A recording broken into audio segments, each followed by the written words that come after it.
Bonjour et bienvenue sur la partie 5 de cette formation Django. J'espère que vous allez bien. Je rappelle que sur la partie précédente, nous avons vu comment créer un environnement virtuel, comment l'activer, comment mettre à jour pip et ensuite comment installer les dépendances en une seule fois. Je viens de mettre à jour le fichier dev.txt en rappelant les étapes à suivre dans l'ordre. Donc dans l'étape 1, nous créons l'environnement virtuel. Dans l'étape 2, nous l'activons. Dans l'étape 3, nous mettons à jour pip. Dans l'étape 4, nous installons toutes les dépendances en une seule fois. Et dans l'étape 5, nous générons le fichier devFreeze. Je rappelle également que j'évolue sous Windows avec le logiciel Visual Studio Code. Donc pour ceux qui ne disposent pas encore du logiciel, vous pouvez l'installer en vous rendant directement sur Google et en tapant Visual Studio Code. Voilà. Et ensuite ici vous pouvez le télécharger directement.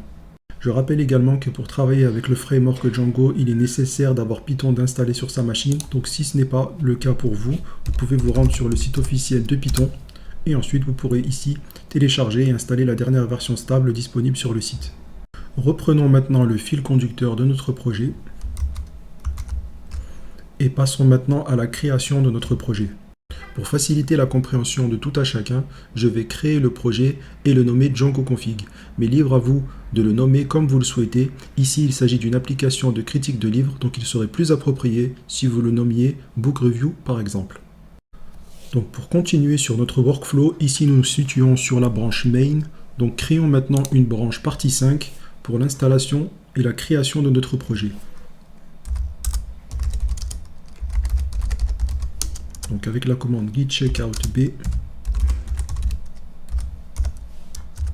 et partie 5. Voilà, maintenant nous nous situons sur la branche partie 5. Nous pouvons donc commencer à créer notre projet. Pour ce faire, c'est très simple. Il suffit d'entrer la ligne de commande suivante, donc Django-admin. Ensuite le mot-clé Start Project. Puis finir avec le nom du projet que l'on a décidé de donner à celui-ci. Donc moi j'avais dit plutôt que ce serait Django Config. Et ensuite on termine par un point pour indiquer à Django que l'on souhaite créer le projet à la racine du dossier formation Django. Maintenant que notre projet a été créé, on voit l'apparition d'un nouveau package Python ici, donc Django Config. Comment je sais que c'est un package? Car quand je l'ouvre, je vois un fichier init.py.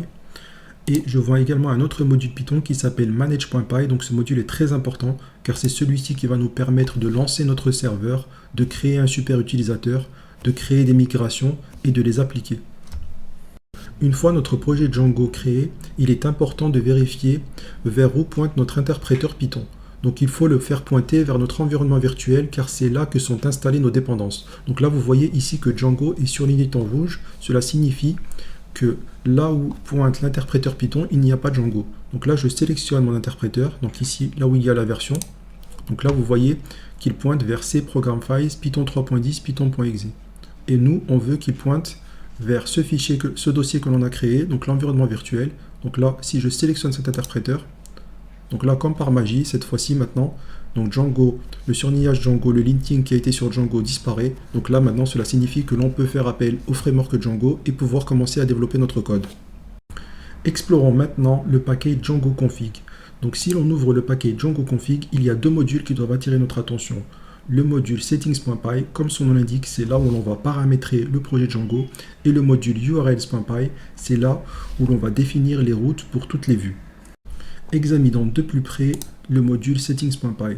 Donc on peut voir tout d'abord ici qu'il y a une docstring renvoyant vers la documentation Django. Donc on peut la consulter ici en se rendant sur le navigateur puis sur Django. Voilà.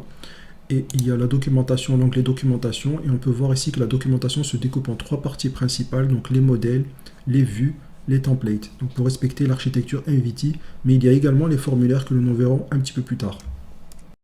Continuons sur le module Settings.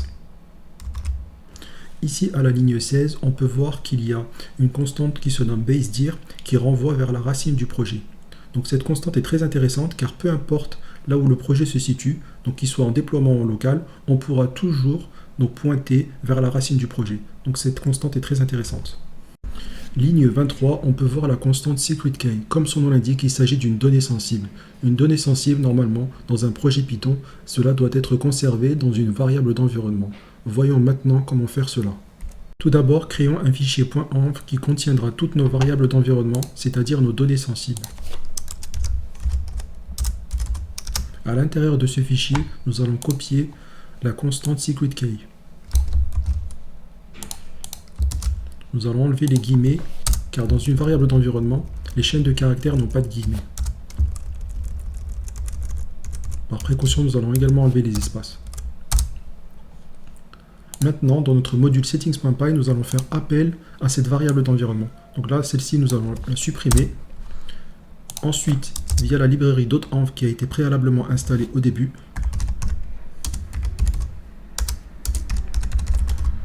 nous allons faire appel à la fonction .env_values qui va nous permettre d'accéder aux variables d'environnement. Et ensuite, nous allons faire un get sur celle-ci et faire appel à la clé secret key. Voilà, et le tour est joué. Donc maintenant, notre constante secret key est bien à l'abri dans notre fichier de variables d'environnement. Ligne 29, nous avons une constante nommée allowedhost. Donc cette constante est utile uniquement en production car elle va nous permettre de limiter les noms de domaine et les adresses IP qui pourront avoir accès à notre application. Donc nous, comme nous sommes en mode développement, nous n'allons pas nous y intéresser pour le moment. Passons à la suite. Donc nous avons notre constante installed apps ici qui vient lister toutes les applications installées dans notre projet Django. Donc il y a des applications qui sont par défaut installées dans le projet Django et ce sont celles-ci. Donc nous allons modifier la constante installed apps car c'est une bonne pratique pour les projets Django. Nous allons faire internal apps qui va lister ici toutes les applications par défaut installées dans Django. Ensuite, nous allons créer une autre constante qui va s'appeler extension apps qui va lister toutes les extensions que l'on va installer et qui seront utiles à Django. Donc, comme par exemple Django Bootstrap 5. Et ensuite, on va créer une dernière constante qui va s'appeler created apps. Et là, cette fois-ci, on va lister donc ici toutes les applications que l'on va créer nous-mêmes sur Django. Et ensuite, installed apps sera égal à internal apps plus extension app plus created apps.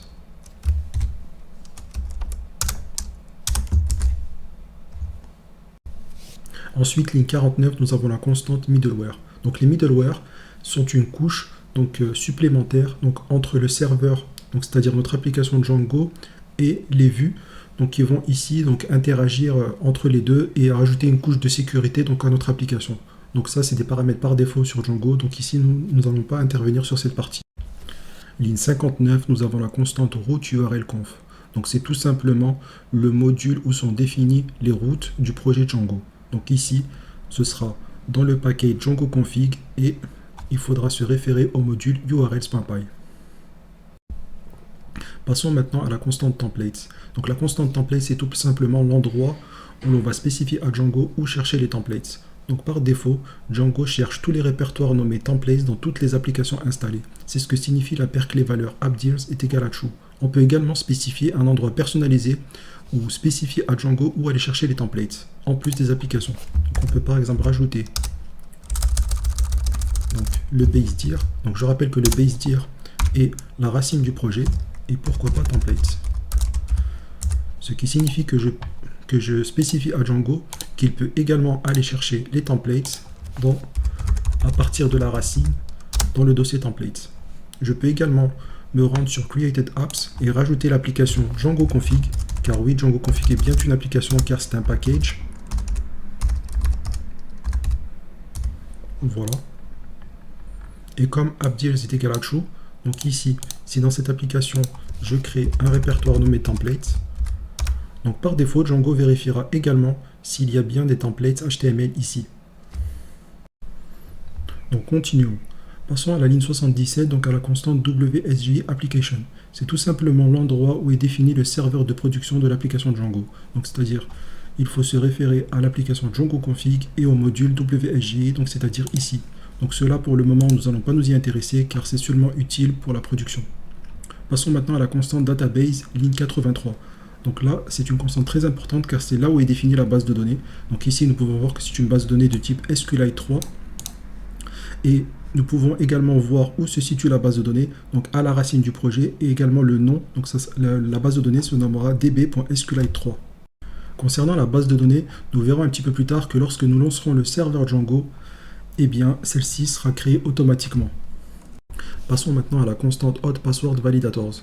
Donc comme son nom l'indique, il s'agit d'une liste de validateurs de complexité pour le mot de passe. Donc nous pouvons voir par exemple ligne 96 que le mot de passe ne doit pas être trop similaire aux autres attributs de l'utilisateur, doit avoir une longueur appropriée, ne doit pas être trop commun et ne doit pas être entièrement numérique. Passons maintenant à la ligne 113 où est définie donc la constante language code. Donc ici, elle est paramétrée sur ENUS, donc c'est-à-dire que la langue par défaut de Django, c'est l'anglais des États-Unis. On pourra mettre à la place le français de France, car ça peut être le français du Canada également. Donc là, nous, on va sélectionner le français de France. Ensuite, ici, c'est uniquement pour le paramétrage de l'heure, donc on ne va pas toucher. Ligne 125, il y a la constante static URL. Donc là, c'est tout simplement, en fait, le chemin de base à partir duquel vont être construites les URL, donc des fichiers statiques. Donc, par défaut, c'est un petit peu mieux d'être comme ça. Voilà. Ensuite, pour finir, ligne 130, il y a la constante défaut autofield. Donc en fait là, c'est pour définir en fait la clé primaire par défaut qui sera le champ ID qui sera auto-incrémenté, comme son nom l'indique. Donc à toutes ces constantes de configuration présentes dans le module settings.py, nous allons en rajouter quelques-unes pour pouvoir compléter notre configuration. Donc concernant les fichiers statiques, nous allons rajouter media URL, donc qui va définir en fait l'URL de base pour les images, et également donc le chemin de base où seront stockées donc les images. Donc ici nous allons stocker nos images dans média, donc le dossier média à la racine. Donc toujours sur la partie statique, nous allons nous rendre sur le module urs.py, puis rajouter quelques lignes de code qui vont nous permettre de générer des URL pour les images. Donc c'est très important. Hop, nous allons rajouter ceci. Donc là tout simplement, ça va nous générer à partir du module settings, donc ça va nous trouver en fait l'URL de base, puis ensuite le chemin où se trouve l'image. Donc voilà, c'est assez simple. Donc pour ce faire, nous devons importer tout d'abord settings. Donc comment importer settings proprement dans un module Django? Donc voici, hop, c'est Django, from django.conf.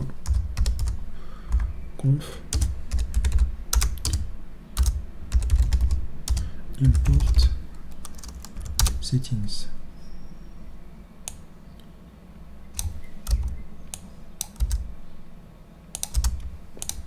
Voilà pour settings. Nous allons également importer static. Hop.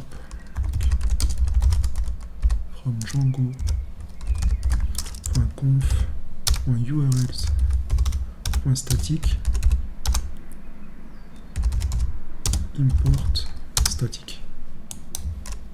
Voilà, donc là c'est tout bon, nous n'avons plus d'erreur dans notre module urls.py. Nous pouvons retourner sur notre module settings.py.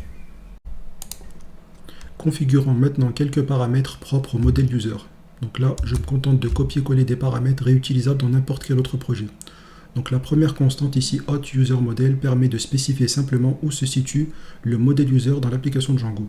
Donc nous n'avons pas encore créé l'application authentication, donc pour le moment c'est en commentaire.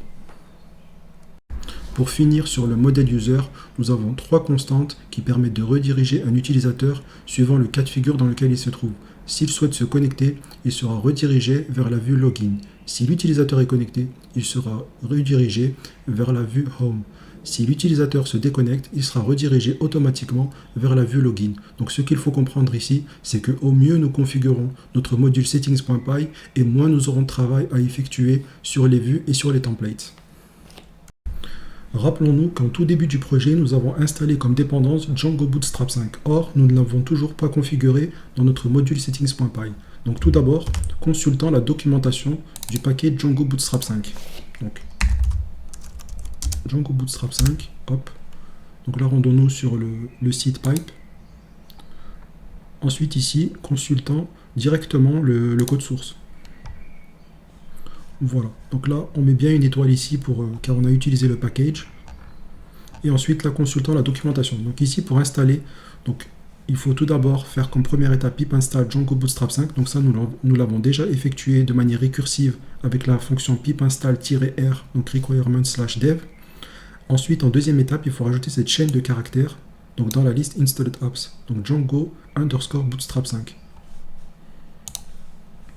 Donc rendons-nous dans le module settings.py. Et maintenant, repérons donc la constante installed apps. Donc rappelons-nous également que nous avons splitté installed apps en 3 listes. Donc internal apps pour les applications internes par défaut de Django, extension apps. Donc c'est là où on va pouvoir placer notre extension Django Bootstrap 5, et ensuite created apps. Donc là ici, ça sera là où nous placerons donc les applications que nous créerons nous-mêmes. Voilà. Donc installed apps est bien la somme de ces 3 listes. Maintenant que nous avons configuré le module settings.py au mieux, nous allons maintenant nous charger de lancer le serveur, qui est une étape cruciale pour montrer que l'installation s'est bien passée. Donc tout d'abord, sur urls.py, ici sur ce module, nous allons commenter ces 2 lignes de code. Donc ne vous inquiétez pas si vous ne les décommentez pas, ce n'est pas un problème, car juste après je vais les décommenter. C'est uniquement pour montrer que l'installation s'est bien passée. Ensuite, je vais exécuter la ligne de commande suivante. manage.py run server. Voilà, donc cette ligne de commande est bien sûr à retenir, tout comme Django admin start project. Donc ça aussi c'est une étape cruciale qui permet de lancer le serveur. Donc là, je tape entrée et je lance le serveur. Donc là, je remarque déjà une première chose ici, c'est que le db.sqlite3, c'est-à-dire la base de données présente dans le module settings.py, ici, voilà. Donc ce fichier-là a bien été créé et c'est la database de notre application. Ensuite, on a un petit message rouge ici qui nous indique que l'on a 18 migrations non appliquées. Donc ce n'est pas grave car nous les appliquerons plus tard, nous verrons par la suite à quoi ça correspond. Donc là, nous avons la version de Django, ici donc 5.0.6. Nous voyons également donc le package où se situe le module settings. Donc il se situe dans Django config.settings. Voilà, donc c'est bien ça. Et ensuite, nous avons donc l'URL qui renvoie vers le serveur de développement Django. Donc 127.0.0.1, ça c'est l'adresse du localhost, donc c'est-à-dire du serveur local, et ensuite c'est au port 8000 par défaut. Donc là je clique, hop, et voilà. Donc là on a bien une page Django qui nous informe que l'installation s'est déroulée avec succès, on est félicité, et on nous informe également, un petit rappel que la constante debug est égale à true, c'est pour ça qu'on voit cette page. Voilà. Petite information supplémentaire par rapport à l'adresse du serveur local. Donc ici, l'adresse du serveur local est bien sûr toujours égale à 127.0.0.1. Donc ici, ce qu'on peut faire, c'est qu'on peut la remplacer par son équivalent en chaîne de caractères. Donc c'est localhost. Voilà, donc ça marche aussi. Ce que l'on peut faire également, c'est changer de port. Donc nous allons arrêter le serveur. Donc ici, pour arrêter le serveur, c'est bien stipulé qu'il faut faire un control break, donc c'est-à-dire CTRL-C. Hop. Ensuite, on va nettoyer donc, la console. Et là, cette fois-ci, on va faire un Python manage.py. Et cette fois-ci, on va choisir le port 2000 plutôt que le port 8000 par défaut. Ah oui, j'ai oublié run server, pardon.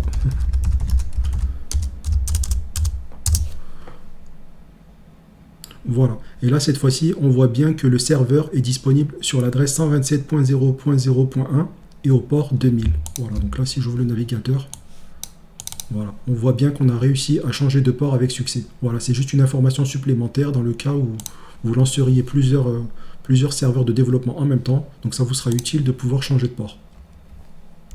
Nous arrivons maintenant à la fin de cette partie 5, donc création et configuration d'un projet Django. Si vous avez aimé cette partie et que vous avez appris des choses, donc n'oubliez pas de liker et de vous abonner. Je vous dis à bientôt sur une nouvelle vidéo. À plus.